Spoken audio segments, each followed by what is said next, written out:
یہ جو سامع ہے نا ہمیشہ ان کی منزل آپ کو پتا ہے اس پڑھانے والے سے کمزور ہوتی ہے. جی جی جو کمزور ہوتا ہے اسے سامع بنایا جاتا ہے. اور منو دسو نہ لے دہلا اب مجھے بتائیں جب سامع کمزور والے کو بنایا جاتا ہے اور وہ اس قابل نہیں ہوتا کہ امامت کروا سکے تو کہتے ہیں تو سامع بن جا. انہوں نے پھر غلطیاں کرنی ہے. اس کا بڑا آسان سا طریقہ ہے کہ مصحف ہاتھ میں پکڑیں. فقہ حنفی نے جہاں مار کھائی ہے نا وہ یہ ہے کہ یہ کہتے ہیں مصحف آپ نے ہاتھ میں پکڑا اس سے ایک لفظ بھی پڑا آپ کی نماز فاسد. اب ان کو کون بتائے کہ بخاری میں لکھا ہے کہ زکوان ایک غلام تھا سیدہ عائشہ کا جو رمضان میں قیام اللیل کرواتا تھا مصحف ہاتھ میں پکڑ کے. امام بخاری نے باقاعدہ چیپٹر کی ہیڈنگ میں لیا اور اس کی پوری سند المصنف ابن ابی شیبہ کے اندر اور سنن الکبریٰ البیہقی کے اندر موجود ہے. تو صحابہ کرام تو یہ کرتے تھے. مصنف ابن ابی شیبہ میں تو یہاں تک موجود ہے کہ یہ تو میں نے آپ کو بتایا کہ وہ مصحف پڑھ کے امامت کرواتا تھا. وہاں پہ ہے کہ صحابہ کرام سامنے ہوتے تھے قرآن کو ہاتھ میں پکڑتے تھے. کوئی ڈیسک رکھا ہوتا تھا سجدے میں جاتے وقت اس کے اوپر رکھ دیتے تھے. نہ بھی رکھیں آپ اگر زمین پہ بھی رکھتے ہیں کوئی ایسا مسئلہ نہیں, بس اس کو پاؤں نہ ٹچ کریں. آپ تولیہ کوئی رکھ لیں فولڈ کر کے, کوئی تکیہ رکھ لیں, کوئی ایسا ایشو نہیں ہے. رسپیکٹ تو وہ اللہ تعالیٰ نے جانچنی ہے کہ کسی کے اندر کتنی ہے. تو یہ جو مسئلہ انہوں نے گھڑا ہے کہ آپ مصحف پکڑ نہیں سکتے. آپ سعودی عرب میں جائیں آپ دیکھیں رمضان میں لوگوں نے مصحف پکڑے ہوتے ہیں. یہ مصحف انہوں نے پکڑے ہوتے ہیں نہ امام غلطی کھاتا اور نہ ہی سامنے جو ہے وہ اس طرح چیپلی اسے آگے بھاگنے دیتا. اور اب تو اس سے بھی اگلا ورژن آ گیا smart phone air flight mode میں لگائیں, آپ وہ کھولیں رمضان میں تراویح کو انجوائے کریں. ہم اپنے دوستوں کہتے ہیں کہ آپ دیکھیں انسانی دماغ پیرل میں صرف 2 کام کر سکتا ہے, تیسرا وہ کر ہی نہیں سکتا. وہ 2 کام آپ کریں. جب وہ قرات کر رہے ہیں آپ عربی پہ نظر رکھیں, نیچے جو اردو دیکھتے جائیں. میں آپ کو کہتا ہوں پوری نماز میں آپ کو مسئلہ ہی نہیں آئے گا. تیسرا کوئی چیز وہ دماغ سوچ نہیں سکتا. تو پیرل میں آپ کا قرآن بھی کور ہوگا. یقین کریں جو 1.5 گھنٹے کی تراویح آپ کو لگتا ہے کہ 1.5 سال کی ہوگی ہے نا, آپ کہیں گے فوراً ختم ہوگی.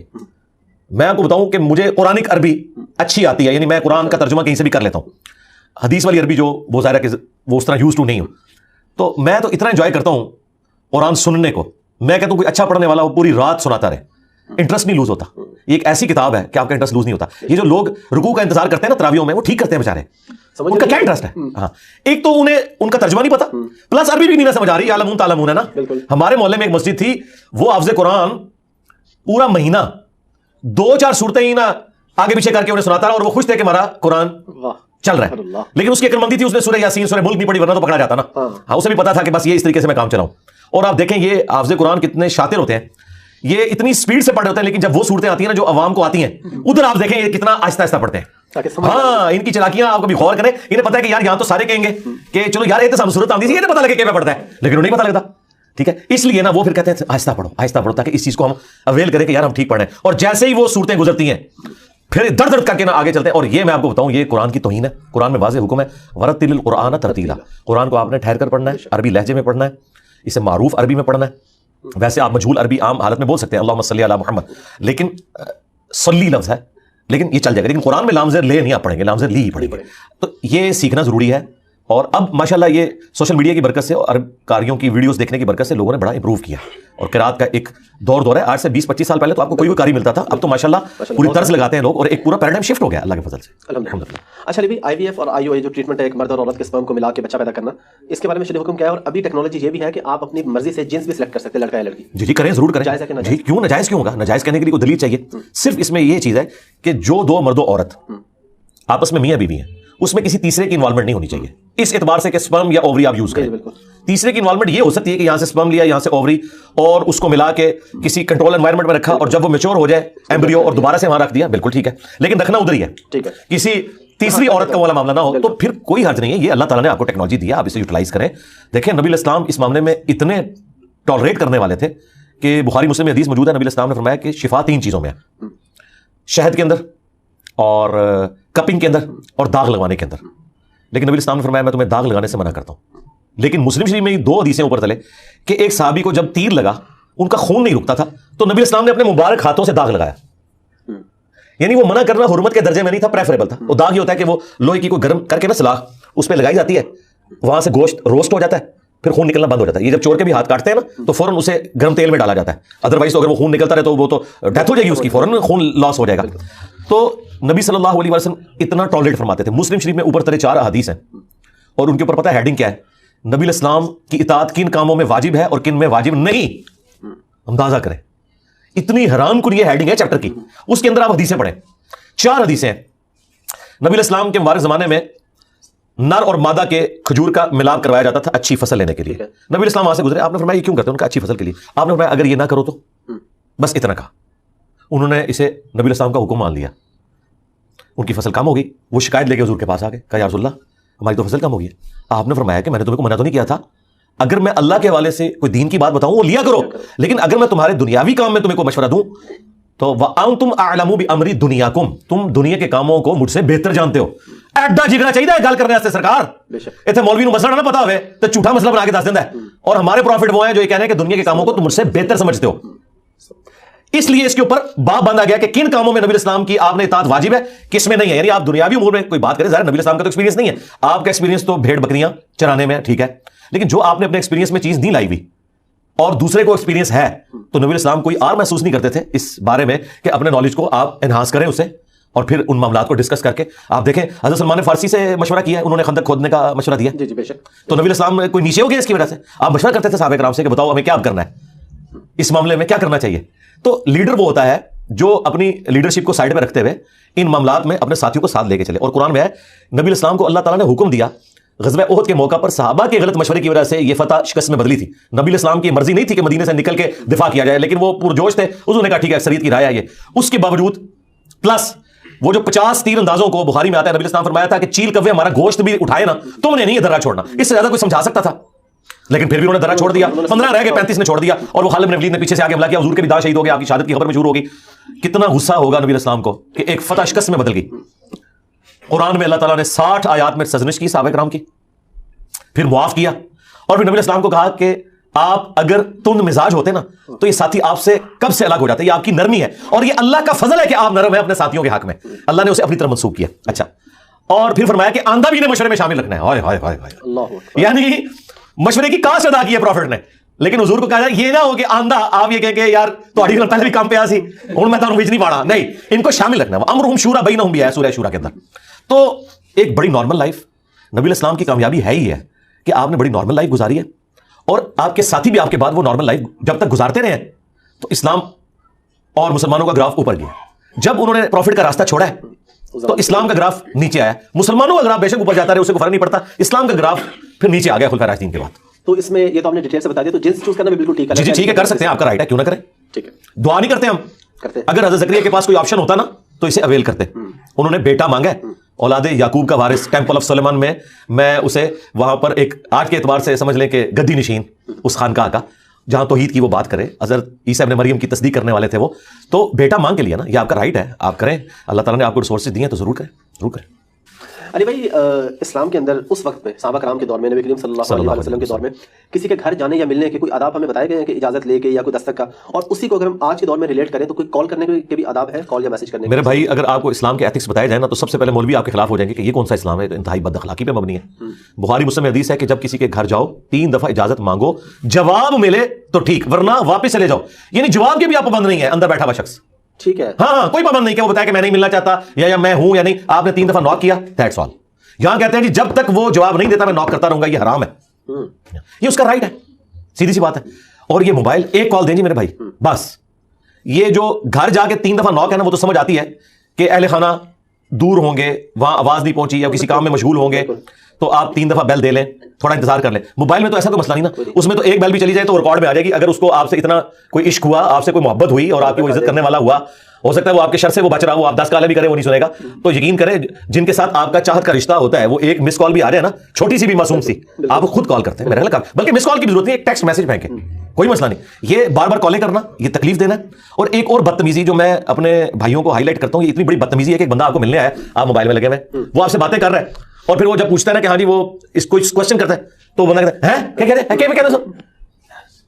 تو میں اسی لیے کہتا ہوں یار موبائل سائڈ پہ رکھو, تمہیں میں نے آنر دیا ہے, تمہارے پاس آگے بات کر. میرے آفس میں بھی ایسا ہوتا تھا, میں اپنے جونیئرز کے ٹیبل پہ جا کے ان سے ڈسکشن کے لیے, اب ان کا فون آ گیا 10 منٹ سن رہے ہیں, تو میں نے کہا اس سے بہتر تھا بھائی میں بھی تمہیں فون ہی کر لیتا.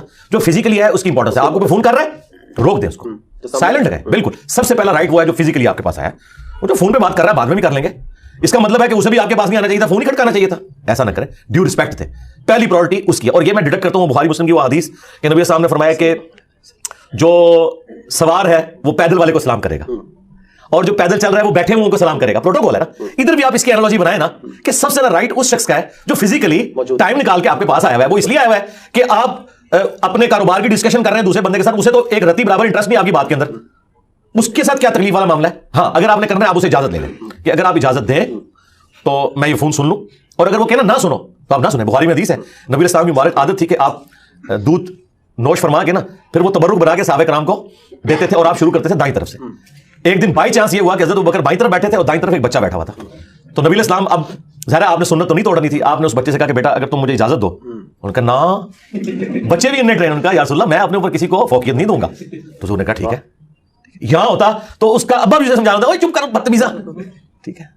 تو آپ دیکھیں صحابہ کرام کتنے فرینک تھے, بالکل کلیئر کٹ اپنی ڈسکشن کرتے تھے اور اپنے جو پرابلمس تھے وہ حضور کے ساتھ ڈسکس کرتے تھے. کوئی بات دل میں آئی ہے وہ ڈائریکٹ آ کے حضور سے کرتے تھے اور نبی علیہ السلام ان کے سولوشنز دیتے تھے. الحمدللہ. اسی سے یہ بات ریلیٹ ہوگی کہ صحابہ کرام نبی کریم صلی اللہ علیہ وسلم کے آنے پہ کھڑے ہو جاتے تھے. اور یہ کھڑے ہونا کیسا ہے؟ حدیث سے کوئی ثابت ہے کہ کوئی بڑا یا استاد ہے تو سب لوگ کھڑے ہو جائیں یا بیٹھے رہیں؟ ہاں, اس میں دیکھیں نبی علیہ السلام نے پرسنلی اپنے لیے اسے پسند نہیں فرمایا. اچھا, ہاں جی, لیکن اسے حرام نہیں فرمایا. ٹھیک ہے, ٹھیک ہے. ترمذی کی حدیث ہے, انس بن مالک کہتے ہیں ہم میں ایک ایسا شخص آتا تھا جو ہمیں سب سے بڑھ کر محبوب تھا, لیکن ہم ان کے استقبال میں کھڑے نہیں ہوتے تھے کیونکہ وہ اسے ناپسند فرماتے تھے.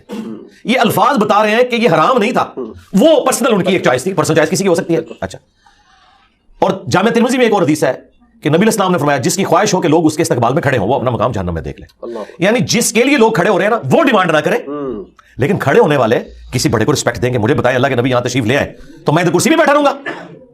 یہ پاسبل ہی نہیں ہے. ٹھیک ہے, اللہ یہ کہ نبی علیہ السلام منع فرما دے وہ ایک الگ بات. اچھا, پھر نبی علیہ السلام دوسروں کے لیے جو تعلیم فرماتے تھے ایٹیکیٹس وہ یہ تھے. بخاری مسلم حدیث ہے, سعد ابن معاذ کو غزوہ خندق کے موقع پر ایک تیر لگا, یہاں رگ ان کی وہ مین رگ جو ہے نا اس پہ تیر لگا, اور آپ کو پتا ہے وہ تو ڈیتھ بھی ہو سکتی تھی اور اس سے ان کی ڈیتھ ہو بھی گئی. اس کو خون کو روکنے کی بڑی کوشش کی, وقتی طور پہ تھم گیا. بنو قریظہ کا انہوں نے فیصلہ کیا ان کی ڈیمانڈ کے اوپر. پھر وہ گدھے پہ آئے زخمی حالت میں, تو نبی صلی اللہ علیہ وسلم نے انصار مدینہ سے کہا قوموا الی سیدکم, کھڑے ہو جاؤ اپنے سید کی طرف. اچھا, وہ کہتے ہیں یہ ہے قوموا الی سیدکم, قوموا لی سیدکم نہیں ہے کہ اپنے سردار کے استقبال میں کھڑے ہو جاؤ. ہم کہتے ہیں کہ وہ پھر کیوں کہا تھا؟ وہ کہتے ہیں اس لیے کہ نبی علیہ السلام نے ان کو کہا کہ اپنے سردار کو گدھے سے اتارو کیونکہ وہ زخمی ہے. تو وہ تو دو بندوں کی ڈیوٹی ہوتی ہے. آپ نے پورے سارے مدینہ ان کے قبیلے کو اوس کو کہا کہ قوموا الی سیدکم, رسپیکٹ دی. نبی علیہ السلام کی کوئی ذاتی شغف کسی معاملے میں ہو سکتی تھی. نبی علیہ السلام کئی چیزوں کو اپنی ذات کے اعتبار سے ناپسند فرماتے تھے, اس کا ہمیں پروٹوکول رکھنا ہے. لیکن جو باقی معاملات ہیں نبی علیہ السلام نے وہ اس کو حکم کے طور پر امت میں جاری نہیں کیا, تو اس پہ کوئی قدغن نہیں. مثلا نبی علیہ السلام کا یہ ذاتی شغف تھا کہ آپ دائیں جوتی پہلے پہنتے تھے. کسی حدیث میں نہیں ملے گا نبی علیہ السلام نے اسے تعلیم فرمایا ہو. اگر کوئی الٹی جوتی پہلے پہن لے کوئی گناہ گار نہیں. لیکن کھانے پینے کے بارے میں مسلم شریف میں حدیث ہے کہ کھانا دائیں ہاتھ سے کھانا ہے, بائیں سے شیطان کھاتا ہے. اب یہ حکم آ گیا, اور یہ اس درجے کا حکم ہے کہ ایک صحابی حضور کے سامنے کھانا کھا رہے تھے بائیں ہاتھ سے, نبی السلام نے فرمایا کہ دائیں ہاتھ سے کھاؤ. انہوں نے اپنی شرمندگی مٹانے کے لیے کہا کہ میرا دائیں ہاتھ کام نہیں کرتا, تو حضور کی مبارک زبان سے نکل گیا کہ اچھا پھر اب نہ ہی کام کریں. اس دن کے بعد اس کا ہاتھ نہیں اٹھا منہ کی طرف. یہ اتنی بڑی وعید ہے. کھانے پینے میں سختی ہے. باقی نبی السلام کا یہ شغف ہے کہ کرتے کی پہلے دائیں آستین پھر بائیں. ٹھیک ہے, لوگ اس میں کنفیوز ہوتے ہیں کہ جی وہ جانور قربان کرنا ہے, اور لوگ لیفٹی ہوتے ہیں وہ کہتے ہیں جی اب ہم دائیں سے کریں. تو بھائی آپ نے مسلم شریف کی حدیث ہے کہ چھری کو تیز کرو جانور کو آرام پہنچاؤ. ایک لیفٹی بندے کا کیا کام ہے کہ دائیں ہاتھ میں چھری پکڑ کے تو تکلیف میں ڈالے, اس کو ہو سکتا ہے وہ کھڑے ہی ہو جائے جانور, ہاں الٹا گلے پڑ جائے. تو وہ لیفٹی جو ہے وہ اس کا وہ رائٹ ہینڈ ہی ہے, یعنی وہ پاورفل. جس طرح ہے نا حدیث میں کہ اللہ کے دونوں ہاتھ ہی دائیں ہیں, ٹھیک ہے نا, وہاں دائیں سے مراد ہے پاورفل.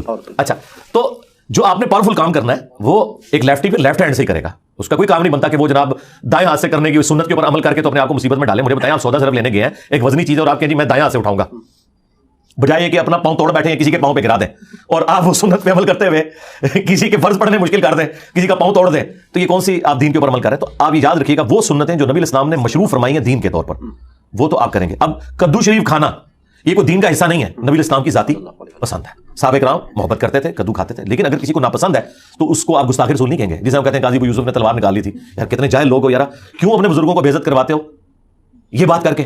خود نبی علیہ السلام نے کتنی حلال چیزیں ناپسند فرمائی ہیں اپنی ذاتی شغف کی وجہ سے. بخاری مسلم میں آتا ہے خالد بن ولید بیٹھے ہوئے تھے, نبی علیہ السلام بیٹھے ہوئے تھے, تو گوہ کا گوشت لایا گیا, دسترخوان پہ رکھا گیا, اور خالد بن ولید کہہ رہے ہیں میں کھاتا جا رہا ہوں, نبی علیہ السلام میری طرف کیوں کر کے دیکھ رہے ہیں. میں کہ یا رسول اللہ آپ فرمائیں میرے علاقے کی زانی میرا دل نہیں اس کی طرف مائل ہوتا. بس تو کیا نبی علیہ السلام نے اللہ کی نعمت ٹھکرا دی؟ یہ وہ حدیثیں ہیں جو ان مولویوں نے چھپائی ہوئی ہیں. کہتے ہیں ہم نے چھپائی نہیں, بس ڈسکس نہیں کی. یار ڈسکس کر کے بتاؤ نا امت کو. ہمارے جو نوجوان بچے ہیں وہ بیچارے انہی چکروں میں پڑے رہتے ہیں کہ ہماری چیز دائیں ہاتھ سے پکڑنی ہے, یہ بائیں ہاتھ سے پکڑنی ہے. خدا کے لیے یار کیوں لوگوں کو مصیبت میں ڈالا ہوا ہے؟ سب سے بڑی مصیبت یہ ڈالی ہوئی ہے انہوں نے کہ آپ کھڑے ہو کے پانی نہیں پی سکتے. وہ حدیث منسوخ ہے صحیح مسلم کی, اور اس کی ناسخ حدیث بخاری میں ہے. مولا علی اپنے دور خلافت میں کوفے جب شفٹ ہوئے تو انہوں نے وضو کیا, لوگوں کو وضو کا طریقہ سکھایا مسجد کے اندر, اور پھر جو بچا ہوا پانی تھا نا اس برتن میں کھڑے ہو کر پبلکلی پیا, اور کہا کہ کوفے کے لوگوں میں نے دیکھا ہے کہ تم لوگ اس چیز کو معیوب سمجھتے ہو, جبکہ میں نے اللہ کے نبی علیہ السلام کو کھڑے ہو کے پانی پیتے ہوئے دیکھا. یہ حدیث ناسخ ہے اس حدیث کی کہ شروع میں تھا, بعد میں منع کرتی ہے. مسلم شریف میں حدیث ہے کہ شروع میں آگ پہ پکی ہوئی چیز کھانے کے بعد وضو تھا. بعد میں چیز سے منع کر دیا گیا اور اجازت دے دی گئی. تو نبی اسلام نے جامع ترمذی میں حدیث ابن عمر کہتے ہیں ہم نبی اسلام کے مبارک زمانے میں کھڑے ہو کر کھانا بھی کھاتے تھے اور پانی بھی پی لیتے تھے, نبی اسلام نے کبھی منع نہیں فرمایا. آپ مجھے بتائیں, ایک بندہ دوستوں کے ساتھ واک کرنے نکلا ہے, اس بیچارے نے اپنی جیب میں چند مونگ پھلی کے دانے ڈالے ہوئے ہیں یا کچھ چنے ڈالنی ہیں, اب اس نے کھانے ہیں تو وہ تھوڑی تھوڑی دیر بعد جا کے کہیں بیٹھتا ہے اور منہ میں ڈال دیا. خدا کے لیے یار یہ کون سا دین آپ لوگوں کو سکھا رہے ہیں؟ ٹھیک ہے, اور آپ اندازہ کریں کہ یہ لوگ ایسی ایسی باتیں کرتے تھے. جب ہم چھوٹے تھے نا تو یہ سبز پڑھنے والی جماعت میں تھے, وہ کہتے تھے کھڑے ہو کے جب آپ پانی پیتے ہیں نا تو ڈائریکٹ جا کے مسانے پہ گرتا ہے. اندازہ کریں ہمارے بزرگوں کو میڈیکل سائنس بھی نہیں آتی تھی, مسانے پہ کہاں جا کے گرتا ہے, وہ کہتے ہیں کہ مسانے کمزور ہو جاتا ہے. انہیں پتہ ہی نہیں کہ پانی کہاں سے ٹریول کر کے مسانے تک پہنچتا کب ہے. جس طرح وہ ایک ویڈیو وائرل ہے, وہ کہتے ہیں کہ جی آپ نے روزے کی حالت میں استنجا احتیاط سے کرنا ہے ورنہ پانی اوپر چڑھا جائے گا. یار ان سے پوچھو کہ ان کو, اچھا اس میں وہ کہتے ہیں میدے تک پہنچنے کا اندیشہ ہے. اللہ کے بندو, میدے تک تو تم سارے مل کے بھی پانی نہیں پہنچا سکتے. تمہیں اندازہ ہی نہیں کہ میدا کب آتا ہے, اور میدے کے بعد چھوٹی آنت پھر بڑی آنت, کوئی موٹر بھی لگائے نا تو تب بھی وہاں نہیں پانی پہنچا سکتا. تو یہ گریوٹی کے اپوزٹ کہاں سے پہنچ گیا؟ اس سے آپ اندازہ لگائیں. یہ اپنے بزرگوں کے بارے میں کلیم کرتے ہیں نا, ان کی بڑی خدمات ہیں, انہیں بڑا علم غیب تھا, ان کو بیسک سائنس بھی نہیں آتی تھی. بیسک سائنس بھی نہیں آتی کہ پانی انڈر گریوٹی نیچے جاتا ہے اوپر چڑھتا ہے. یہ لوگوں کی حالت ہے اور لوگوں کو پریشان کیا ہوا ہے, اور لوگ پھر ہم سے مسئلے پوچھ رہے ہوتے ہیں کہ جناب یہ روزہ ٹوٹ جاتا ہے. جی اندازہ کریں. اچھا جب سائنس کی بات ہوئی تو سائنس سے ایک سوال ذہن میں آ گیا کہ قدرتی آفات پوری دنیا میں آتی ہیں. جاپان, ساؤتھ کوریا, وہ ایک ایریا ایسا ہے کہ وہاں پہ زلزلے اکثر آتے رہتے ہیں لیکن وہاں پہ نقصان نہیں ہوتا. انگلینڈ, یورپ میں وہاں پہ بارشیں بہت زیادہ ہوتی ہیں لیکن وہاں پہ کبھی سیلاب نہیں آتا. ہمارے ہاں جب بھی کوئی مسئلہ ہوتا ہے تو ہم اللہ پہ ڈال دیتے ہیں کہ اللہ کا عذاب ہے, جیسے ابھی ریسنٹ زلزلہ آیا یہاں پہ اور اس طرح ترکی میں آیا زلزلہ. تو ذرا قرآن و حدیث کی روشنی میں اور سائنس, کیونکہ آپ کے پاس ماشاء اللہ آپ کی پوری ریسرچ ہے, تو دونوں حوالے سے بتا دیں کہ صرف اللہ کا عذاب ہوتا ہے, اور اگر ہم اس کا کوئی سد باب کرتے ہیں تو سد باب کرنا کیا گناہ میں شامل ہو جاتا ہے؟ میرے بھائی قیامت کی ساری نشانیاں پاکستان میں پوری ہو رہی ہیں. دنیا تو دن بدن ترقی کر رہی ہے. یہ ہم کام چور لوگوں کا ایک اسکیپ روٹ ہے, اور شریعت نے اس کی اجازت نہیں دی کہ آپ اس طرح کے معاملات اللہ تعالیٰ کے اوپر ڈالیں. اللہ تعالیٰ نے انسان کو ترقی کروائی ہے نا, اور آپ نے اپنے معاملات کو گیون سرکمسٹانسز میں لے کر چلنا ہے. نبی صلی اللہ علیہ وآلہ وسلم اور ان کے اصحاب اس طرح کے معاملات کو اس طریقے سے لے کر چلا کرتے تھے. جو چیزیں دوسرے ملکوں میں اپرچونٹیز ہیں, ہمارے لیے وہ عذاب بنی ہوئی ہیں. عذاب ہو تو ہر جگہ ہی آئے نا. معذرت کے ساتھ اس کا سلوشن یہ ہے کہ جس طرح یورپ نے ویٹیکن سٹی میں بٹھا دیا تھا نا مولویوں کو اپنے, جب تک آپ اپنے مولویوں کو نا سائڈ پہ نکال کے نا کسی ناردرن ایریا میں کوئی ویٹیکن سٹی نہیں بناتے نا, اس وقت تک اس پاکستان کی ترقی نہیں ہو سکتی. اللہ یہ کہ وہ خود سائنس کی تعلیم حاصل کریں اور لرن کریں اور قرآن و سنت بھی پڑھیں. آپ مجھے بتائیے سورہ یوسف کے اندر جب اس بادشاہ نے خواب دیکھا تھا کہ 7 جو ہے موٹی گائے چل رہی تھیں نیل سے نکل کے, اور پھر ایک 7 خشک زمین سے پتلی گائے نکلی اور ان کو کھانا شروع ہو گئی, اور اس خواب کی تعبیر بتائی سیدنا یوسف علیہ السلام نے. اس کے بعد پتہ کیا الفاظ ہیں قرآن میں؟ انہوں نے کہا کہ آپ مجھے وزیر خوراک بنا دیں, میں امانت دار بھی ہوں اور اس معاملے کو بہتر طریقے سے ٹیکل کر سکتا ہوں. انہوں نے یہ نہیں کہا کہ میں دعا کروں گا انشاءاللہ یہ ٹل جائے گی. اور وہ کس طریقے سے وہ 7 سال خوشحالی کے آئے, اس میں انہوں نے گندم زیادہ کاشت کی, اس کو سٹوں کے اندر رہنے دیا, باہر دانے نہیں نکالے کیونکہ وہ ایکسپوز ہوں گے اور وہ خراب ہو جائیں گے. یہ بھی اللہ نے ان کو ایک ٹیکنیک سکھائی تھی. اور پھر اگلے 7 سال تک نہ صرف خود گندم استعمال کی بلکہ دور دراز سے لوگ, ان کے بھائی بھی آگے, آپ کو پتا ہے, اور اس طریقے سے شام سے یہ لوگ مصر شفٹ ہوئے. تو حضرت یوسف علیہ السلام نے تو ٹیکنالوجی کا استعمال کیا, اسے عذاب لگی. حالانکہ یہ اس سے بڑا کیا عذاب تھا؟ آپ کو یہ بتایا جاتا نا قحط آ جائے گا, بارشیں ہونا بند ہو جائیں گی. اور بھائی 7 سال بارشیں نہیں ہوئی. یوسف علیہ السلام نے کوئی رونا پیٹنا نہیں ڈالا, انہوں نے اسے مینج کیا. یقین کریں ہم اس ملک میں, آپ کے پلیٹ فارم سے میں پاکستانی نیشن تک یہ پیغام پہنچاؤں گا, اللہ کے بندو آپ اس ملک میں ہیں جہاں 330 دن سورج نکلتا ہے, سولر انرجی آپ کے پاس اویلیبل ہے. آپ کے پڑوسی ملک نے, انڈیا نے, ایک سولر بہت بڑے ایک ایریا کے اندر ایسا ایک پورا پلانٹ لگایا سولر کا پورا سسٹم کہ پورے پاکستان کی جو ڈیمانڈ ہے اس سے زیادہ وہ ایک جگہ سے لے رہے ہیں سولر. اچھا جی 22,000 میگا واٹ ایک جگہ سے لے رہے ہیں صرف سولر سے, ابھی ونڈ انرجی الگ سے. اور چائنا میں آپ چلے جائیں, وہ تو کہہ رہے ہیں 2060 تک ہم گرین انرجی کریں گے. سعودی عرب جن کو آپ کہتے ہیں عربی برتما آ گئے, سرکار وہ گندم ایکسپورٹ کر رہے ہیں, پھل ایکسپورٹ کر رہے ہیں, مچھلی ایکسپورٹ کر رہے ہیں. ریتلی زمینوں میں کیا انہوں نے جنگل میں منگل کر دیا. اور ہم ابھی تک اس چکر میں ہیں کہ فوج کا سیاست میں کردار ہونا چاہیے یا نہیں ہونا چاہیے, جوڈیشری کو لچ تلنا چاہیے یا نہیں تلنا چاہیے. ہمارے یہ مسئلہ ہے میرے بھائی, ہم ان مسئلوں سے جب تک باہر نہیں نکلتے ہم کچھ نہیں کر سکتے. تو جس ملک میں 330 دن سورج نکلتا ہے, اس ملک میں جن لوگوں نے کروڑوں کی گاڑیاں رکھی ہوئی ہیں, کروڑوں کے بنگلے بنائے ہوئے ہیں, 20-25 لاکھ روپے کا 10 kVA کا ایک سسٹم اپنے گھر میں نہیں لگا سکتے تاکہ وہ بجلی جو وہ یوز کر رہے ہیں وہ غریب کو ملے. آج بھی گورنمنٹ جو آپ کو 25 روپے کا یونٹ دے رہی ہے نا, گورنمنٹ کو وہ 40 سے 50 روپے کا پڑتا ہے. اوپر صدقہ خیرات کا 15 روپے گورنمنٹ آپ کو سبسڈائز کر کے دیتی ہے. ایک امیر آدمی کا کام تو نہیں ہے کہ وہ وابڈا سے سستی بجلی لے رہا ہے سبسڈائز. کیوں؟ وہ تو افورڈ کر سکتا ہے. جو 1 کروڑ کی گاڑی افورڈ کر سکتا ہے وہ 20 لاکھ کا سولر سسٹم نہیں اپنے گھر لگا سکتا. میں نے ملک ریاض صاحب سے اس طریقے سے ڈی ایچ اے کے جو کرتے دھرتے ہیں, سٹی ہاؤسنگ کے کرتے دھرتے ہیں, جدھر زیادہ بجلی استعمال ہو رہی ہے, کیونکہ ہمارے ملک کا 40% جو لوڈ ہے وہ ایئر کنڈیشن کے اوپر ہے. ان سے میں نے ریکویسٹ کی کہ یار آپ لوگ پابند کرو کہ 1 سال سے زیادہ بجلی نہیں دیں گے, اپنے سولر لگاؤ, بورنگ بھی کرائیے, سولر بھی کراؤ, تاکہ کم از کم یار غریبوں کے لیے بجلی اویلیبل ہو. یہ آپ کام کرو. تو مجھے اس سے ہے کہ وہ اپرچونٹی بناتے ہیں, یعنی دنیا پانی سے ڈیم بناتی ہے, ہم پانی کو ڈیم بنانے کی بجائے وہ غریبوں کے اوپر چھوڑ دیتے ہیں, ان کی فصلیں برباد کرتے ہیں, اور پھر اس نام کے اوپر ہم دوسرے ملکوں سے چندے ہتھے آتے ہیں, اور وہ چندے بھی جو ہتھے آتے ہیں نا وہ بھی اپنے اوپر لگاتے ہیں. آپ دیکھیں وہ ہمارے وہ جو بھائی ہیں ARY کے اوپر پروگرام کرتے ہیں, شاہ جی کیا نام ہے ان کا, اقرام الحسن, انہوں نے جو پروگرام کیا یار میرے تو آنسو آ گئے. یار کتنے ظالم ہیں یہ سندھ کے آفیسرز کہ وہ امداد کے کمبلوں کو اور وہ سامان کو کس طریقے سے بیچ رہے ہیں اور غریبوں تک پہنچ نہیں رہا جن کے نام کے اوپر وہ آیا ہے. تو یہ کیا سمجھتے ہیں, یہ بچ جائیں گے؟ بخاری مسلم میں حدیث ہے کہ بدترین گڈریا وہ ہے جو حکمران ہے. جس طرح ایک گڈریا بھیڑ بکریوں کے اوپر ہے نا, سب سے بدترین گڈریا وہ ہے جو حکمران ہے. اگر اس نے انصاف نہ کیا اس پہ جنت حرام ہو جائے گی. یہ گڈریا تو دنیا میں نقصان اٹھائے گا نا, جو حکمران ہے وہ نہیں بچنے کا. یہ حکمران یہ نہ سمجھے کہ ہماری ذمہ داری نہیں ہے. نہیں, سرکار جس طریقے سے تم لوگ ایفرٹ کر کے پرائم منسٹر بننے کی کوشش کرتے ہو تو کیا سمجھتے ہو کہ تمہاری پکڑ نہیں ہوگی؟ یقین کریں کہ یہ لوگ عام انسان بن کے رہنا تو جنت میں جانے کے چانسز ہیں. یہ اگر کسی پوسٹ میں بیٹھ گئے جہنم ان کی کنفرم ہے, اگر یہ لوگ انصاف نہ دے سکے. تو اس اعتبار سے ہمارے ملک کے اندر عذابات کو بجائے اللہ تعالیٰ پہ ڈالنے کے, اللہ تعالیٰ نے یہ اپرچونٹی آپ کو دی ہے, اس کو آپ اویل کریں. میں تو کہتا ہوں کہ جو کچھ امریکہ میں ہو رہا ہے, ٹورناڈوز وہاں پہ آتے ہیں, اچھا وہاں پہ سمندری طوفان آتے ہیں, تو وہ تو کئی سو سال سے اللہ کے نظام میں, لیکن انہوں نے اسے اپرچونٹی بنایا ہوا ہے, سب کچھ مینج کیا ہوا نا انہوں نے. جاپان دیکھیں, اتنے زلزلے آتے ہیں لیکن ان کی بلٹ ٹرین جو ہے نا وہ ڈسٹرب نہیں ہوتی, وہ فوراً رک جاتی ہے. وہ آپ ویڈیوز دیکھیں کس طرح انہوں نے وہ الارم سسٹم بنایا ہوا ہے, تو سرکاروں نے کر دیا, سب کچھ کر کے بتایا. تو یہ ہماری صرف کمزوریاں ہم نے اللہ تعالیٰ پہ ڈالی ہیں. اللہ تعالیٰ پہ ضرور ڈالیں لیکن ارادوں کے, محنتوں کے ٹوٹنے کے بعد. ہاں, وہ مسلم شریف میں حدیث ہے کتاب القدر جو ڈیسٹنی کا چیپٹر ہے, تقدیر کا, اس کی آخری حدیث ہے, وہ میری فیورٹ حدیث ہے. اے ابو ہریرہ, جو چیز تجھے دنیا میں نفع دے اس کے لیے پوری کوشش کرنا, سستی نہ کرنا, کاہلی نہ کرنا, پھر اللہ سے مدد مانگنا, اللہ سے مدد بعد میں. ہاں, یہ نہیں کہ خالی پیپر دے کے تو دروشی پڑھ کے پھونک کے آ جاؤ انشاءاللہ فیل ہوئے گا, بسم اللہ پڑھ کے ساکٹ میں 2 انگلیاں دو انشاءاللہ مر جائے گا. اور اس کے بعد بھی اگر رزلٹ تمہارے خلاف آئے تو یہ نہ کہنا کہ اگر یہ ہوتا تو اگر وہ ہوتا, پھر کہنا جو اللہ کی مرضی. اپنی ایفرٹ پٹ کریں, اس کے بعد اللہ پہ توکل کریں.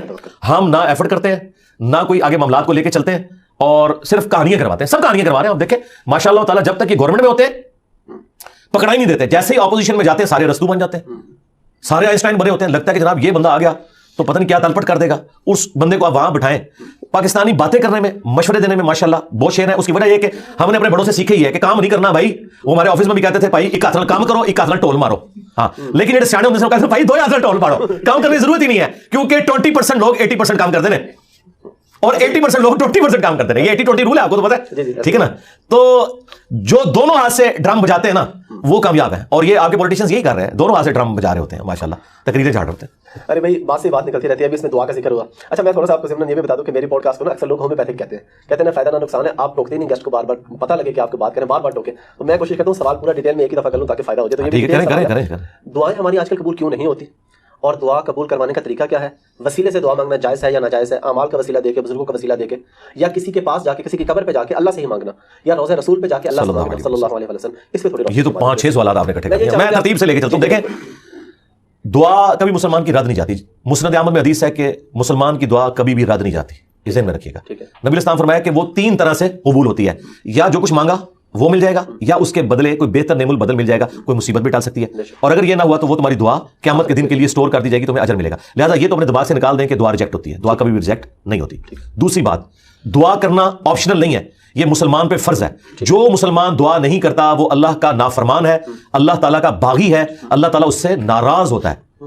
ادعونی استجب لکم ان الذین یستکبرون عن عبادتی, سورہ المؤمن کی آیت نمبر 60 ہے. اے میرے بندو مجھ سے مانگو, جو لوگ مجھ سے دعا کرنے میں تکبر کرتے ہیں میں انہیں ذلیل و خوار کر کے جہنم میں داخل کروں گا. دنیا کے بادشاہ تو مانگنے پر ناراض ہوتے ہیں, اور ہم اس بادشاہ کی عبادت کرتے ہیں کہ جس سے نہ مانگا جائے تو وہ ناراض ہوتا ہے. یہ ضروری ہے. اچھا, جامعہ ترمذی میں حدیث ہے, نبی اسلام نے فرمایا کہ جو چاہتا ہے کہ مشکل اور پریشانی میں اس کی دعا قبول ہو, اسے چاہیے کہ جب حالات فیوریبل ہوں اس وقت بھی اللہ کو یاد کرے. ہاں, دعا سے اپنے آپ کو بے نیاز نہیں کرنا. ٹھیک ہے. پھر دیکھیں سورہ البقرہ کی 186 آیت مشہور, وَإِذَا سَأَلَكَ عِبَادِي عَنِّي فَإِنِّي قَرِيبٌ أُجِيبُ دَعْوَةَ الدَّاعِ إِذَا دَعَانِ. ہاں, اے نبی صلی اللہ علیہ وسلم, جب میرے بندے آپ سے میرے بارے میں پوچھیں تو آپ فرمائیں میں تمہارے بالکل قریب ہوں, ہر پکارنے والے کی پکار کو سنتا ہوں, لیکن فَلْيَسْتَجِيبُوا لِي, ان کو بھی تو چاہیے کہ میرا حکم مانے, وَلْيُؤْمِنُوا بِي, اور مجھ پر ایمان لائیں, لَعَلَّهُمْ يَرْشُدُونَ, تاکہ یہ کامیاب ہو سکیں. تو یہ ون وے ٹریفک نہیں میرے بھائی, یہ دونوں طرف سے ہے. اس طرح نہیں ہوگا کہ آپ نافرمانیوں کی زندگی گزاریں اور پھر آپ باغیوں والی زندگی گزاریں اور پھر دوستیاں بھی نمانے کی کوشش کریں. پھر دعا کا ایک پروٹوکول ہے.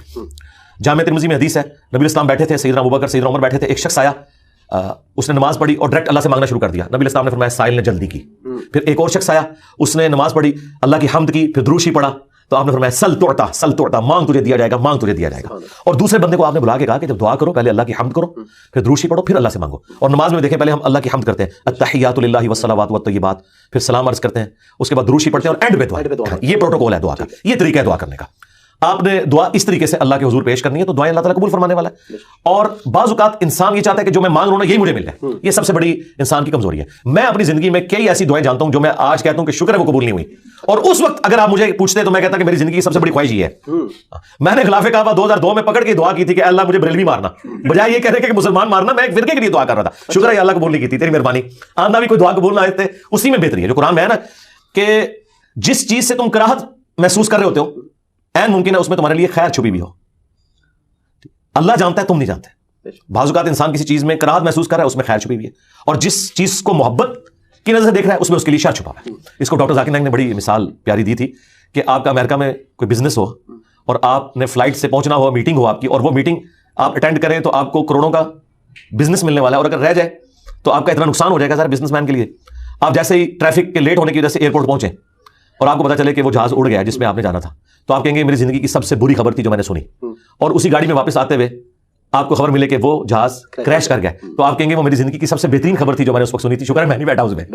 ایک ہی خبر تھوڑی دیر پہلے زندگی کی بدترین خبر تھی, اور اگلے لمحے وہ سب سے اچھی. اچھا, اس چیز کو اللہ نے قرآن میں حضرت موسیٰ اور خضر کے واقعے میں سمجھایا, جس میں وہ ایک بچے کی گردن مروڑ دیتے ہیں. وہ یہ نہیں ہے کہ یہاں کو پیر بچوں کی گردن مروڑیں گے, وہ فرشتہ تھا, وہ حضرت اسرائیل والا کام کر رہا تھا, اس کو اللہ تعالیٰ نے اتنی عمر بچے کو دینی تھی. لیکن اس کے جواب میں انہوں نے کیا کہا کہ تمہارے رب نے ارادہ کیا کہ اس سے بہتر اولاد نے دے, کیونکہ اس اولاد نے ذلیل کروانا تھا ماں باپ کو. تو مسئلہ تقدیر سمجھایا گیا نا کہ اگر کوئی تکلیف پہنچتی ہے تو آپ کو نہیں پتا. اور واسف علی واسف صاحب کہتے ہیں میں ایک دفعہ داتا دربار بیٹھا ہوا تھا, ایک بندہ دعا کر رہا تھا یا اللہ جو 25 سال پہلے میں نے دعا مانگی تھی وہ واپس لے لے, یہی وہ ریپیٹ کر رہا تھا. تو میں نے اسے بعد میں پوچھا کہ یہ آپ کیا بات کر رہے ہیں, تو کہنے لگا میں نے, میری بیٹی ہی تھی, ساری اچھی نکلی ہیں, لیکن میری تسلی نہیں ہوتی تھی. 25 سال پہلے میں نے ایک بیٹا مانگا رو رو کے, کتنی منتوں سے مرادوں سے, اور وہ چرس اور ہیروئن کے نشے میں پڑ گیا, تو گھر کا سارا سامان اس نے بیچ دیا. تو بڑا بہتر کیا تھا اللہ نے جو مجھے بیٹا نہیں دیا ہوا تھا, تو یا اللہ دعا واپس لے لے. ٹھیک ہے, اس لیے آپ نے اپنے معاملات کو ذرا دیکھ کے بھی چلنا ہوتا ہے, لیکن دعا ضرور مانگیں. اللہ تعالیٰ کے بارے میں پیسمسٹک نہ ہو, آپٹیمسٹک. نبی اسلام کی حدیث ہے بخاری مسلم میں کہ کبھی یوں بھی دعا نہیں کرنی کہ اگر یا اللہ تو چاہے, اگر مگر نہیں, پورے پیشن سے مانگے, صحیح دعا مانگے. اور مسلم شریف میں حدیث ہے نبی اسلام کے ایک صحابی اتنے بیمار ہوئے کہ وہ ہڈیوں کا پنجر بن گئے. نبی اسلام ان کی عادت کرنے گئے, آپ نے کہا کہ تو اللہ سے کیا مانگتا ہے یہ جو تیری حالت ہوئی ہوئی ہے؟ تو نے کہا یا رسول اللہ میں اللہ سے ایک ہی دعا مانگتا ہوں کہ اے اللہ جو تو نے مجھے آخرت میں عذاب دینا ہے نا دنیا میں دے لے. نبی اسلام نے کہا سبحان اللہ, اللہ پاک ہے, یہ تو نے کیا عقیدہ بنایا ہوا ہے. یعنی حضور جب حیران ہوتے تھے نا تو یعنی غلطیوں سے پاک تو اللہ ہی ہے, یہ کہتے تھے. وہ یہ تیرے اندر سکت ہے کہ تو دنیا میں بھی اللہ کا عذاب برداشت کر سکے, اور تجھے تو چاہیے تھا تو کہتا اللہم ربنا آتنا فی الدنیا حسنہ وفی الآخرۃ حسنۃ وقنا عذاب النار. اے اللہ مجھے دنیا میں بھلائیاں عطا فرما, آخرت میں بھلائیاں عطا فرما, اور آخرت کی سب سے بڑی بھلائی مجھے دے, وقنا عذاب النار, جہنم کی آگ سے بچا لے. تو نبی صاحب نے کہا یہ پڑھ. اس نے پڑھنا شروع کیا. صحابہ کرام کہتے ہیں کچھ دنوں بعد وہ ایسے ہو گیا جیسے مردہ زندہ ہو جاتا ہے, بالکل ٹھیک ہو گیا. ٹھیک ہے, تو اندازہ کریں کہ بعض اوقات ہماری اپنی مس ہینڈلنگ ہوتی ہے. پھر نبی اسلام نے کچھ ہمیں راستہ بھی بتایا. بخاری مسلم میں حدیث ہے جس کی خواہش ہو کہ اس کی عمر دراز ہو جائے اور اس کے رزق میں برکت ہو. یہی دو دعائیں ہیں جس کے پیچھے لوگ درباروں میں بھی جاتے ہیں, ادھر ادھر ذلیل ہوتے ہیں کہ جی صحت والی زندگی ہو, لمبی ہو, ظاہر انسان کے اندر اللہ نے خواہش رکھی ہے, اور فراخی ہو. نبی اسلام نے دونوں چیزیں گنوائی. بخاری مسلم کے الفاظ ہیں جو یہ چاہتا ہے نا وہ اپنے رشتہ داروں کے ساتھ اس نے سلوک کرے, شریکا نال. ہاں پنجابی کہیں شریکا نال, کیونکہ انسان دوسروں میں لگا لیتا ہے, شریکا نہیں دیتا.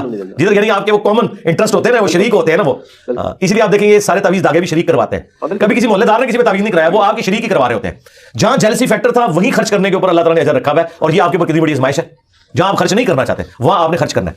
اب جو آپ نے وسیلہ اور توسل کی بات کی, وہ صحیح بخاری میں حدیث ہے 1010 نمبر حدیث 1010 کہ حضرت عمر فاروق رضی اللہ تعالیٰ کے دور میں جب قحط پڑ جاتا تو وہ دعا کرتے اللہم, اللہ تعالیٰ کو مخاطب کر کے کہ اے اللہ انا کنا نتوسل الیک بنبینا, پہلے ہم تیرے نبی سے دعائیں کروایا کرتے تھے, اب ان کی وفات کے بعد ان کے چچا کو لے کے آئے, ان کی دعا کی برکت سے بارش نازل فرما, اور وہ بارش نازل ہو جاتی. یہ حضرت عمر نے امت کو عقیدہ دیا ہے کہ توسل اور وسیلہ یہ نہیں ہے کہ کسی کے واسطے آپ نے ڈالنے اللہ کو, بلکہ یہ ہے کہ اس نیک بندے سے جا کے دعا کروانی ہے. بخاری مسلم میں ہے کہ بارش نہیں ہوتی تھی, صحابہ کرام نبی اسلام سے دعا کرواتے تھے, دعا کی برکت سے بارش ہو جاتی تھی. اب قبر رسول پہ جا کے آپ نے نبی اسلام سے کوئی نہیں مانگنا. ہاں وہ دعاؤں کی قبولیت کی جگہ ہے, وہاں کھڑے ہوں صلاۃ السلام عرض کریں. 4 کتابوں میں موجود ہے, المصنف ابن ابی شیبہ میں, سنن کبری البیہقی میں, الموطأ امام مالک میں, فضل الصلاۃ علی النبی کے اندر کہ صحابہ کرام اور خصوصاً ابن عمر کے بارے میں کہ مسجد نبوی میں وہ آتے, پہلے سفر پہ جاتے یا واپس آتے, پہلے مسجد نبوی میں 2 نفل پڑھتے اور قبر رسول پر آ کے عرض کرتے السلام علیک یا رسول اللہ, السلام علیک یا ابا بکر, السلام علیک یا عمر. ایک روایت میں السلام علیک یا ابا, میرے باپ آپ پر سلام ہو. تو یہ صحابہ کرام کا طریقہ تھا قبر رسول پہ حاضر ہونا, وہاں کھڑے ہو کر اللہ سے دعا مانگنی ہے آپ نے کسی یعنی بزرگ سے یا پیغمبر سے ڈائریکٹ نہیں مانگنی, اور نہ واسطے ڈالنے. دیکھیں قرآن میں 40 کے قریب دعائیں آئی ہیں, سب ربنا کے ساتھ ہیں, کوئی وسیلے واسطے نہیں ہے اس میں. مجھے نہیں سمجھ آتی آپ وسیلے واسطے سے بھی آگے جا کے ڈائریکٹ بزرگوں کو پکارتے ہیں, یا علی مدد کہتے ہیں, یا شیخ عبد القادر جیلانی مدد کہتے ہیں. ان سے پوچھو کہ اللہ کے بندو کیا مولا علی علیہ السلام نے کسی کا واسطہ ڈال کے کبھی دعا کی ہے یا اسے پکارا ہے؟ شیعہ کی جو سب سے اتھینٹک کتاب ہے نا مولا علی کے خطبات نہج البلاغہ, اس میں ایک خطبہ موجود ہے, اپنے بیٹے کو انہوں نے کچھ نصیحتیں کی ہیں.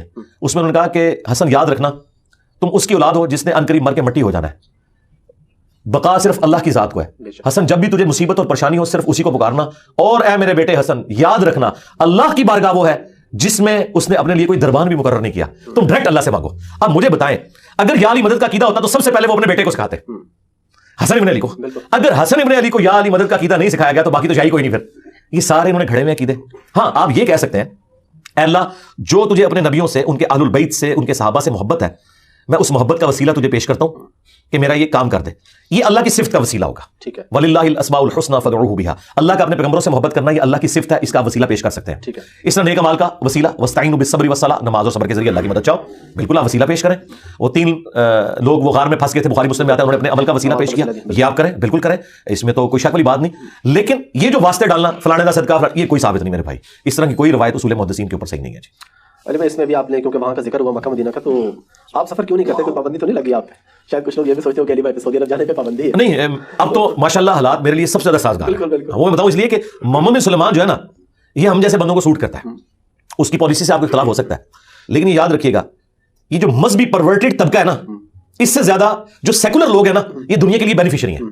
کیونکہ آج اگر ٹی ایل پی کی حکومت آ گئی نا تو وابی نہیں زندہ بچتے. ہاں یہ ذہن میں رکھیے گا. اور ادھر اگر وابیوں کی حکومت آ گئی نا تو نہ بریلوی زندہ بچیں گے, نہ بریلویوں کا کوئی مزار بچے گا.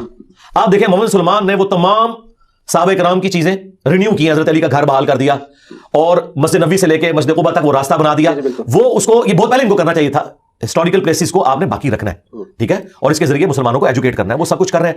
شرطوں کا اثر اور سوکھ بالکل اس نے آلموسٹ ختم کر دیا. وہ خود تنگ آیا ہوا ہے, اس کو پتا ہے کہ یار یہ ایک پرورٹڈ قسم کی نیچر ہے. ایک تو نا اصلاح والی پرورٹڈ نیچر, یہ نہیں ہونی چاہیے. تو اس سے بہتر تو حالات کوئی نہیں ہے. میں اس لیے نہیں چاہتا کہ میرے بھائی, میں نے 2002 میں عمرہ کیا, 2007 میں حج کیا, 2014 میں جب عمرہ کیا تو وہ میں نے اپنی بیوی کی خواہش پہ کیا تھا. میں نے حج کے بعد ارادہ کیا تھا کہ میں نے اس کام میں پیسے نہیں لگانے, میں ان پیسوں کو کسی غریب بچے کی تعلیم کا ذریعہ بنانے میں زیادہ اجر سمجھتا ہوں, کیونکہ پاکستان میں پاورٹی سرکل سے نکلنے کا واحد ذریعہ تعلیم ہے. ہم لوور مڈل کلاس سے اوپر آئے ہیں صرف تعلیم کی برکت سے, ادروائز ہم کسی لینڈ لارڈ کی اولاد تو نہیں تھے. تو اس لیے میری کوشش ہوتی ہے کہ میری جو جمع پونجی ہے نا, میں کسی غریب بچے یا بچی کی یونیورسٹی کا خرچہ اٹھاؤں. یہ 2014 میں میری وائف مجھے لے کے گئی تو میں اسے اس شرط پہ لے کے گیا کہ اس کے بعد میں نے نہیں حرم آنا, میں اس کو بہتر کام میں لگاؤں نا. میں نے تو ریشو پروپورشن دیکھنی ہے, حج ہم نے کر لیا, اور میں نے کعبے میں اسے یاد لیا تھا کہ اب ہم نے واپس نہیں اترانا. اب لوگ اسے کہیں گے فنیٹک ہونا, نہیں میرے بھائی, میں تو دیکھوں گا نا کہ مجھے نفع کہاں سے آتا ہے. ٹھیک ہے, تو نفع تو مجھے اس معاملے میں, نبی الاسلام نے بھی ایک ہی حج کیا نا زندگی میں, عمرے 4 کیا, ان میں سے بھی ایک قضا والا تھا. ٹھیک ہے نا, جس کے پاس استطاعت ہے وہ ضرور کرے. ہماری جمع پونجی اتنی ہے کہ یا ہم عمرہ کر لیں یا کسی غریب کی مدد کر لیں, تو ہم وہی کریں گے جو اس وقت ضرورت ہے پاکستان کو, پاکستان کی غریب عوام کو. اس کے پیچھے کوئی اور ریزن نہیں ہے. مجھے کوئی مفت بھی لے جائے, سعودی حکومت بھی آفر کرے, تب بھی میں نہیں جاؤں گا, اب ضرورت نہیں. لیکن لوگ اس سے پھر یہ نکال لیتے ہیں کہ پھر حج کی ضرورت ہی نہیں, ہم ساری غریبوں کو. نہیں, حج فرض آپ نے کرنا ہے. میں سمجھ گیا, لیکن میں پبلک کے لیے آپ سے کوشچن کر رہا ہوں کہ جو لوگ یہ کہتے ہیں فرض حج بھی نہیں کرتے کہ یار غریبوں کی, جو کہتے ہیں نا فرض حج نہیں کرنا, وہ کافر ہیں, گمراہ نہیں, کافر ہیں. اسلام کی بنیاد 5 چیزوں پہ ہے, بخاری مسلم میں ہے. کلمہ شہادت کے بعد نماز, زکوٰۃ, حج اور رمضان کے روزے. اور قرآن میں واضح ہے کہ جو استطاعت رکھتا ہے سورہ آل عمران میں, وہ اللہ کے گھر کا حج کرے. اور اگر کوئی بے پرواہی کرتا ہے نا تو اللہ تعالیٰ غنی ہے سارے جہان والوں سے. یہ ذہن میں رکھیے گا. حج چھوڑنے والا جان بوجھ کے اور اس کی تحقیر کرنے والا تو دار اسلام سے ہی خارج ہے, یہ تو آؤٹ آف کوسچن ہے. لیکن مجھے بتائیں یہ کون سا حج ہے, یہ کون سا عمرہ ہے کہ جاتے ہوئے بھی رشتہ داروں کو مل کے جاتے ہیں, انہیں تکلیف دیتے ہیں. یہ کہاں ہے کہ آپ نے ہر دفعہ مل کے جانا ہے؟ وہ اس لیے مل کے جاتے ہیں جب ہم واپس آئیں ہمیں مبارکباد دینے آئے. یار تم لوگ عذاب الہی بنے ہوئے ہمارے لیے, اور نہ مبارک دے الٹا وہ گلا کرتے ہیں. یار اللہ کے لیے گئے تھے, جاؤ یار جاؤ. ٹھیک ہے, پورا سال سودی کام کرتے ہیں, دودھ میں ملاوٹ کرتے ہیں, اور 2 نمبر مال بیچتے ہیں, اور جا کے جی میں رمضان شریف میں اعتکاف بیٹھتا ہوں مسجد نبوی میں. اللہ نہ تیرے اوپر. ٹھیک ہے, اگر رزق حلال نہیں تو نے کمایا. یہ میں میجورٹی کی بات کر رہا ہوں, یہ نہ سمجھیے گا چند ایک لوگ, میجورٹی حرام خور ہیں. اور یہ میں آپ کو بتاؤں جتنے اوپر لیول پہ ہیں سب نے چھکے مارے ہوئے ہیں. ہاں کہیں نہ کہیں چھکا ضرور مارا ہے تو تب اوپر پہنچے ہیں, اللہ ماشاء اللہ. ہاں یہ ذہن میں رکھیے گا. اور اس کے بعد وہ مومن ہو جاتے ہیں. تو اس لیے نا فرض والا ضرور کام کریں.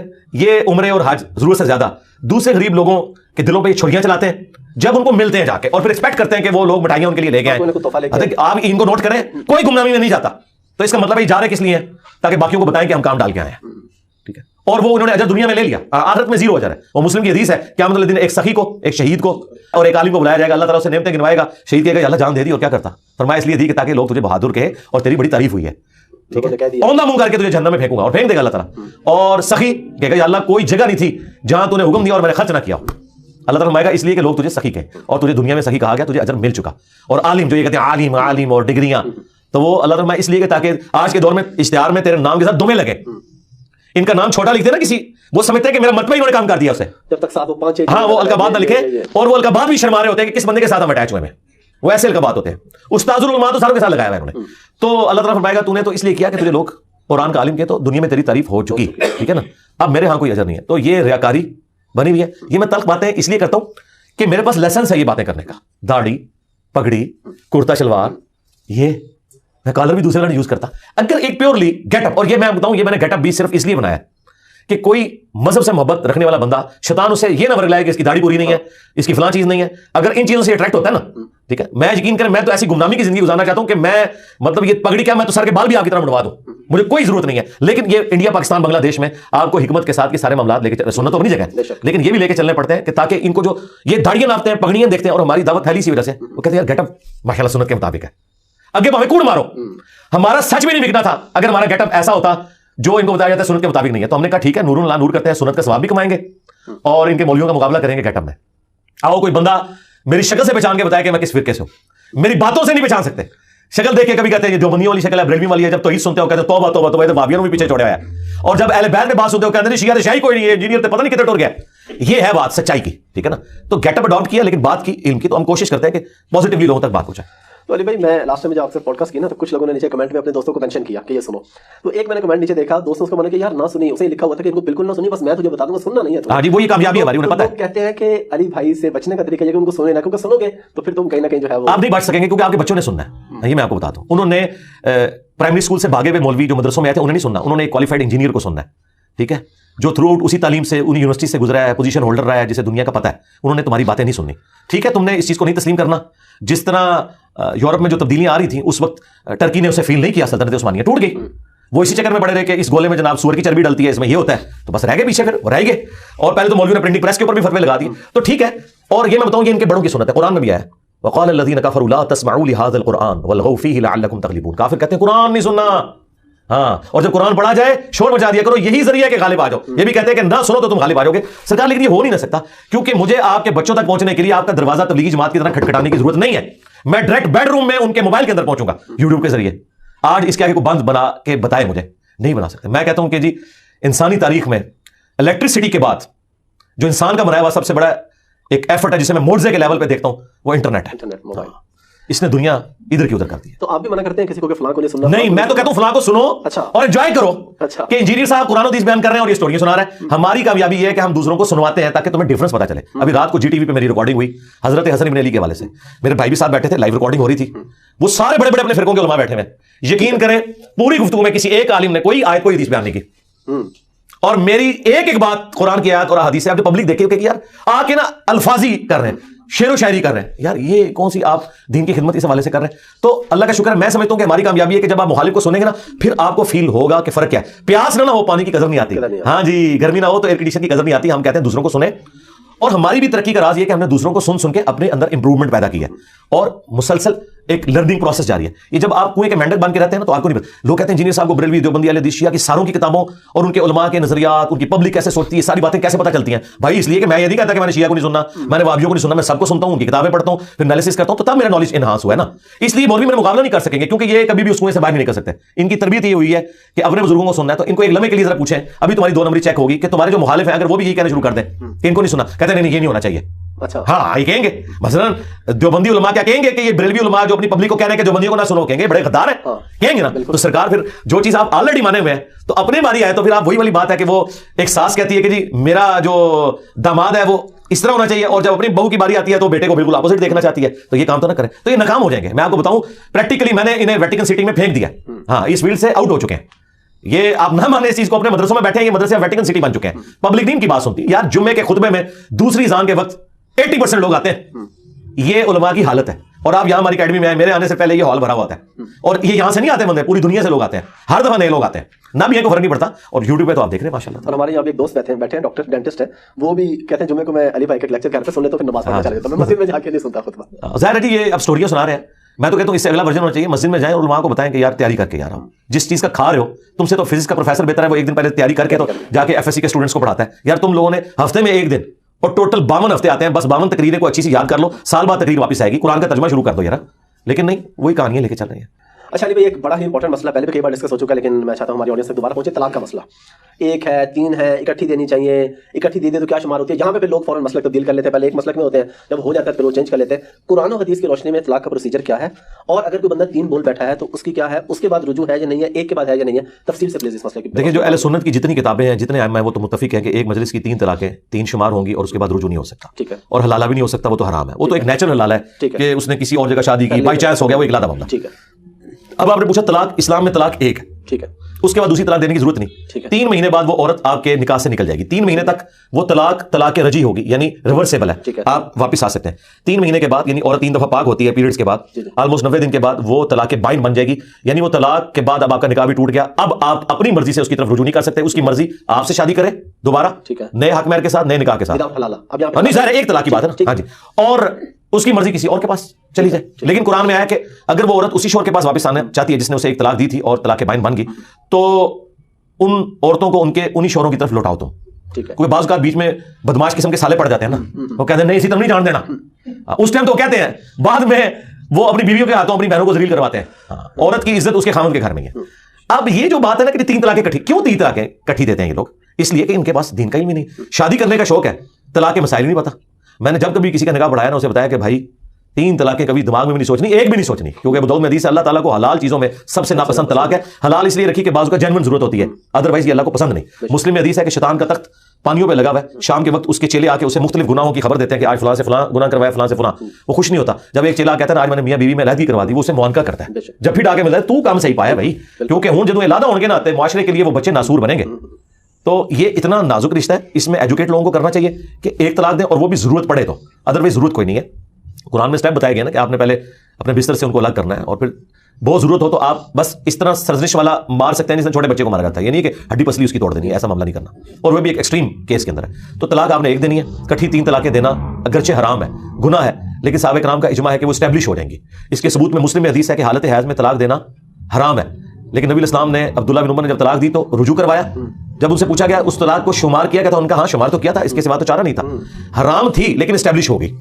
صحابہ کرام کا اس کے اوپر اتفاق ہے.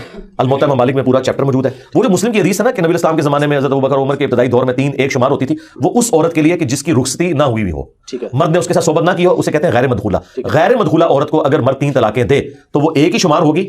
اس مرد کے پاس اجازت ہے کہ وہ اس عورت سے دوبارہ شادی کر سکتا ہے, بشرطے کہ خلوت سیاح ثابت نہ ہو, یعنی رخصتی نہ ہوئی ہو. ونس رخصتی ہو گئی ہے, خلوت سیاح ہو گئی ہے, تو پھر آپ نے اسی رول کو فالو کرنا ہے کہ اگر 3 طلاقیں دے دی جو مرضی. اب یہ نہ جا کے اہل حدیثوں سے فتوے لیں, اہل حدیثوں میں بھی جو پڑھ لکھے علماء ہیں وہ چیز مانتے ہیں کہ یہ بعد میں یہ زیادہ ابن تیمیہ نے مسئلہ اٹھایا تھا, کیونکہ شیعہ کے ہاں یہ ایک مسئلہ تھا. خیر شیعہ کی تو اپنی بھی ریسٹرکشن عادت سے ہیں, بس ان سے متاثر ہو کے انہوں نے, یعنی یہ وہ مسئلہ ہے جس میں شیعہ اور وہابی ایک ہے. اچھا ویسے تو سمجھ لو اٹ کتے کا ویر تو نہیں کرنا چاہیے تھا, اور کوئی اس کے لیے کوئی مناسب چیز تو آپس میں ان کی دشمنی ہے. انڈیا پاکستان کا ویر کہہ لیں, اس مسئلے میں ان کا اتفاق ہے. تو بہرحال کتابیں جو ہیں اہل سنت کی وہ تو یہی بتاتی ہیں کہ صحابہ کرام نے 3 کو 3 شمار کیا ہے, اس میں دوسری رائے نہیں ہے. اور یہ جو لوگ جاتے ہیں فتوے لینے, وہ ان سے اسٹامپ پیپر پہ لکھوا لیتے ہیں کہ ہم اہل حدیث ہوتے ہیں. وہ اہل حدیث بس اس مسجد کے گیٹ تک ہی ہیں. ہاں, تو اس سے اندازہ لگائیں. میرے خیال لوگوں کو ایجوکیٹ کرنا چاہیے تاکہ لوگوں میں یہ کم علمی کی وجہ سے جو اس طرح کی حرکتیں آتی ہیں نا وہ نہ کریں. ابن عباس کا قول موجود ہے سنن کبری البیہقی کے اندر, الموطا ممالک کے اندر, کہ تم میں سے کوئی شخص غصے پہ آتا ہے اپنی بیوی کو 100 طلاقیں دیتا ہے, تو پھر آ کے کہتا ہے ہم کیا کریں. تو ابن عباس کیا کرے, جاؤ 3 طلاقوں کی وجہ سے تمہاری بیوی حرام ہوگی, استان میں تم نے مذاق کیا. تو یہ اس وقت ایک ٹرینڈ چلا تھا. حضرت عمر نے جو 3 کو 3 کیا تھا نا, انہوں نے ایک ایگزیکٹو آرڈر کے طور پر غیر مدخولہ کے لیے بھی کر دیا تھا, کیونکہ دوسرے ملکوں سے عورتیں آ رہی تھیں اور مرد پھر وہ نکاح ہوئے ہوتے تھے, رخصتی کے بعد میں ہوتی تھیں, تو مذاق بنایا ہوا تھا. تو تم نے کہا اب جو یہ کہے گا نا میں وہ 3 ہی اسٹیبلش کروں گا, رخصتی سے پہلے بھی اگر دے گا تو 3 اسٹیبلش کروں گا. یہ الموطا ممالک میں پورے چیپٹر موجود ہے. اور اس معاملے میں واقعی حضرت عمر کا یہ جو پولیٹیکل ڈیسیژن تھا یہ کوئی دین نہیں ہے. ہم کہتے ہیں آج بھی اگر کوئی 3 طلاقیں دیتا ہے غیر مدخولہ کو تو آپ ایک شمار کریں گے, نبی اسلام کے زمانے میں ہوتا تھا. حضرت عمر کا جو ڈیسیژن وہ اس وقت کے لیے انہوں نے ایک ایگزیکٹو آرڈر کے طور پہ کیا تھا, کوئی شرعی مسئلے کے طور پر نہیں, لیکن جس کی رخصتی ہوگی اس کی 3 ہی شمار ہوں گے. بہت شکریہ آپ کے ٹائم کا. لاسٹ میں کوئی میسج پبلک کے لیے پلیز. پبلک کے لیے میسج یہ ہے کہ رمضان شریف ہے جی، اس میں فل زور لگائیں، اللہ کو راضی کرنے کی کوشش کریں. جامعہ ترمذی میں حدیث ہے، المستدرک للحاکم کے اندر حدیث موجود ہے کہ تباہ و برباد ہو جائے وہ شخص جو رمضان کا مہینہ پائے اور اپنی مغفرت نہ کروا سکے. اور مغفرت کروانے کا سب سے بہترین ذریعہ یہ ہے کہ اللہ تعالیٰ نے آپ کے پیغمبر صلی اللہ علیہ وآلہ وسلم کو جو یہ کتاب دے کر بھیجا ہے، جسے ہم نے جزدان میں رکھ کے صرف اپنی بچیوں کو بیات وقت نیچے سے گزارنے کا ذریعہ بنایا ہوا ہے. اس سے زیادہ اس کی کوئی اہمیت نہیں ہے. اس کو ترجمے سے پڑھیں، اور عربی فی الحال اس کی چھوڑ دیں، آپ ترجمے سے پڑھ کے ایٹ لیسٹ نالج حاصل کریں کہ اللہ نے آپ سے بات کیا کی ہے. بس اس رمضان کو آپ قرآن کے نام کریں. رمضان اور قرآن لازم و ملزوم ہے. شہر رمضان الذی انزل فیہ القرآن ھدی للناس. رمضان کا مہینہ وہ ہے جس میں قرآن نازل ہوا جو پوری انسانیت کے لیے ہدایت ہے. تو اس ہدایت کو حاصل کرنے کا ذریعہ یہ ہے کہ اسے پڑھ کے سمجھیں. شہد کی شفا چاٹنے میں ہے، بوتل گلے میں لٹکانے میں نہیں ہے تعویذ بنا کے. اور قرآن کی شفا اسے جزدان میں لپیٹنا یا صرف اس کی تلاوت کرنا نہیں، بلکہ اس کے اندر دیکھیں اللہ تعالیٰ نے آپ سے کیا فرمایا. قرآن وہ مظلوم کتاب ہے جو دنیا میں سب سے زیادہ بغیر سمجھ کے پڑھی جاتی ہے. یہ اتنی مظلوم کتاب ہے، تو اس پہ ظلم نہ کریں. یہ آپ اپنے اوپر ظلم کر رہے ہیں. ٹھیک ہو گیا جی. Thank you very much.